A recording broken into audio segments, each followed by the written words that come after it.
This video will show you how to use EndNote Cite while you write Microsoft Word plugin. A separate video demonstrates EndNote itself, but in brief, EndNote is a citation management tool. You can save records from database or web searches and organize them. The Cite while you write Microsoft Word plugin allows you to access your EndNote records and then create citations and automatically generate a bibliography within your paper.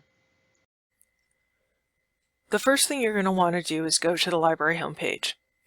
From there, scroll down until you see the Research Tools box, and your second option down is EndNote Web. I'm going to click on that. Takes us to the login page right here. I will click Sign In, and what it's going to do is it's going to open up my EndNote page and take it to the main page that has all of my references on it.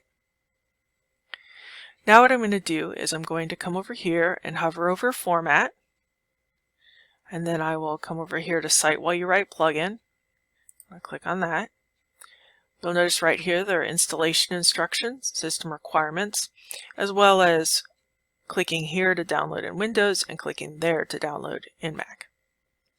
Now once you do this one time, you do not need to do it again. So now I'm going to go to my Word document, and you'll notice right here it already has the EndNote plugin done over here on the right side. Normally, of course, you'd open in here in your home page, and then your plugin's going to be right here on the right. So then you would just click that. Now the first thing I want to do is make sure I have the right citation style. Now right now I already have APA 7th, but if I want to go ahead and switch it to say MLA, I would do that there, and then all my citations would be in MLA format. But I just want to keep it as APA, so I'm going to go back to that. So APA 7th, and now everything's going to be in APA 7th. So the first thing I want to do is I want to put a citation here as if this is a paraphrase, which is a horrible paraphrase, but we're going to use it. So what we're going to do is I'm going to put your cursor right there, come over here to Insert Citation up in the bottom in the top left corner, click on that. You'll notice it has the very last one that I've worked with in a different paper. But what I'm going to do is I'm going to type Tullis because the article is Tullis and Finley. So I'll type Tullis, last name, find, and there's our citation, or there's our source. So what I'm going to do then is I just got to come down here and click the Insert button, and you'll notice it's thinking, and then right up here gives us the citation and already creates a reference entry. Now, of course, what you're going to need to do is add a page number to this citation. So what I'm going to do is I'm going to highlight the citation, come over here to Edit Citations, which is the third one over in this top left corner. I'm going to click Edit Citation, and then what I'm going to do is it gives me the option to do pages. So I'm going to put my cursor there, click on that. I'm going to put in 1309 as though that's the page. Click OK, and then you'll notice right here it adds the page number. Now let's say what I want to do is this is a paraphrase from multiple sources. So what I can do is I can put my cursor right there because we want to add it to the citation. I'm going to come over here, of course, click Insert Citation, and Matsumoto is the one I'm going to use. So I'm going to click Find.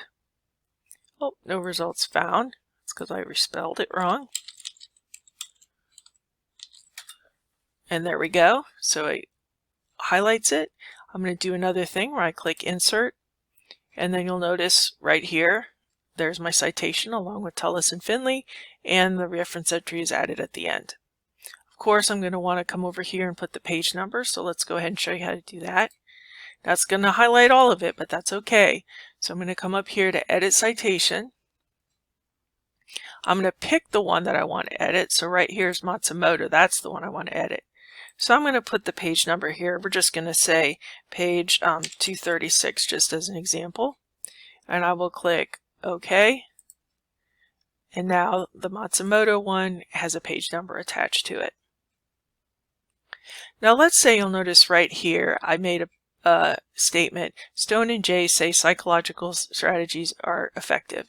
So I've said the actual author's name in the sentence itself, so it does not need to be in the citation. So how do we do that? Well, we'll go ahead and put the cursor at the end.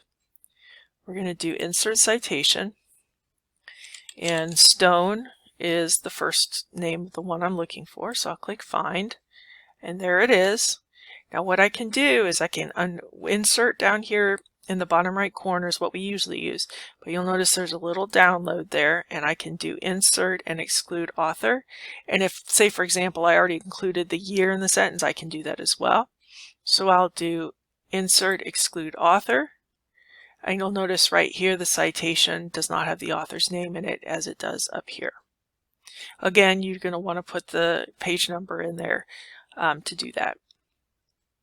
Now the one last thing I'm going to show you is that you cannot remove a citation by just deleting that particular text, or deleting this reference entry right here, or these reference entries, or anything in here. You don't want to do that. So what you want to do is, say for example this Matsumoto, I want to get that out of there. So I'm going to come up here, I've got it, all of it highlighted, to edit citation.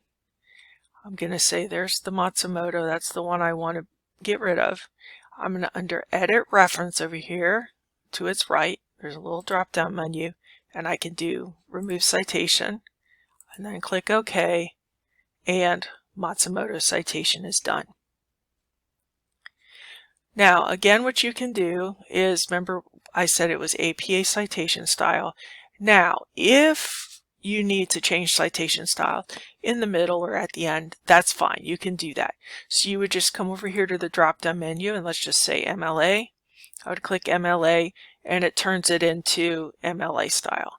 Now I will highly suggest you figure out what that reference, what that citation style you need to use. Find that out at the beginning, because it just makes it much easier to go ahead and have it already done. Now I just want to also point out too that there may be errors in here, okay? So especially if you're doing JAMA, and I'll do a separate video for this, but there are several errors that sometimes happen in the JAMA. If you have questions or want help researching, please contact the library.